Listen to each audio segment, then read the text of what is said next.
दीवार पर टंगी सास। पंजाबी में कहावत है, सास चंगी होवे या ते दीवार ते टंगी होवे। संगीता की शादी भी एक ऐसे ही घर में होती है जहां उसकी सास दीवार पर टंगी होती है।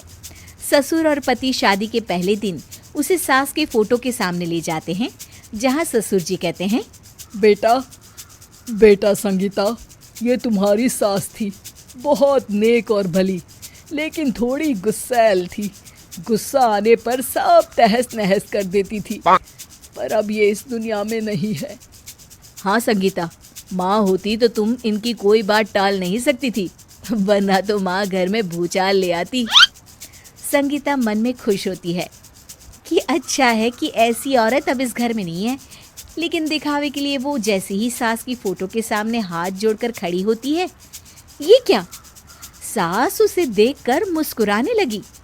संगीता आंखों को मलकर एक बार फिर से देखती है, लेकिन फिर सास के चेहरे का भाव, भंगिमा यानी एक्सप्रेशन बिल्कुल बदले होते हैं।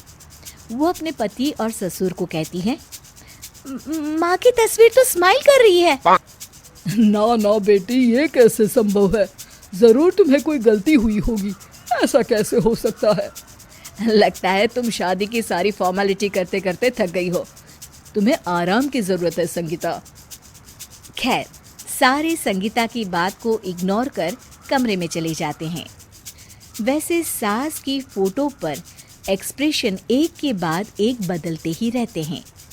सुबह होती है, पति और ससुर को काम पर भेजकर संगीता कमरे की सफाई करने में लग जाती है कि तभी उसे आवाज आती है, टेबल ठीक से साफ करो। ऐसे भी कोई टेबल साफ करता है? इससे अच्छा तो ये गंदा ही था। किसी औरत की आवाज सुन संगीता दंग रह जाती है और सोचने लगती है कि आवाज कहाँ से आई। आवाज को नजरअंदाज कर वो फिर से अपना काम करना शुरू करती है, लेकिन इस बार तो आवाज बिल्कुल उसके कान के पास से आती है। मेरा घर है ये, जब तक मैं थी चमका कर रखती थी, हर एक चीज शीशे की तरह थी। तुम्हें तो ना सफाई आती है ना कुछ पता है। क्यों तुम्हें मेरे घर की जिम्मेदारी दे दी गई है? पता नहीं तुम में मेरे बेटे को क्या दिखाई दिया। मैं होती तो एक से बढ़कर एक लड़कियों की लाइन लगा देती। अब संगीता को समझने में देर नहीं लगी कि ये आवाज किसी और की नहीं बल्कि उसकी सास की है, जो दीवार पर टंगी है। वो उसके पास जाती है और कहती है, नमस्ते सासू माँ, मुझे तो कल ही लग रहा था कि दीवार में कुछ काला है। वो दीवार नहीं, दाल होती है पगली। सही पकड़े हैं सासू माँ। तो क्या हो गया आपको जो आप यहाँ भी चैन से नहीं बैठी हैं? सुना मैंने आपका व्यवहार काफी गुस्से वाला था। चुप रह तू, ज्यादा बकर बकर ना कर।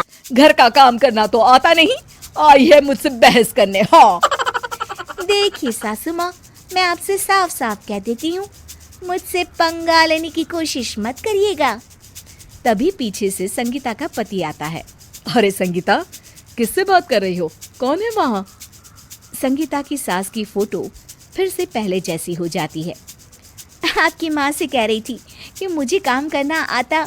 अरे संगीता, माना सास के ताने हर बहू को अच्छे लगते हैं, लेकिन यहाँ तो माँ है ही नहीं, तुम तो फोटो से ही।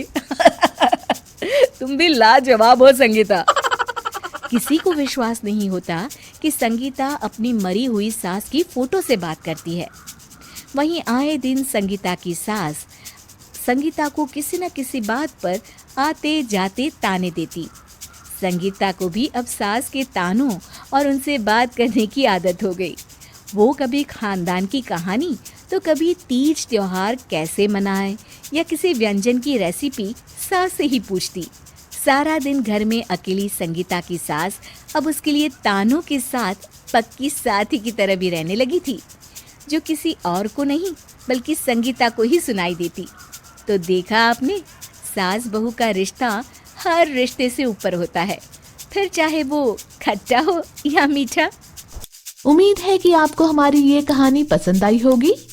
कृपया हमारे चैनल को सब्सक्राइब करें और सभी अपडेट्स के लिए बेल आइकन जरूर क्लिक करें। और हाँ, वीडियो लाइक और शेयर करना मत भूलिएगा। Bye bye.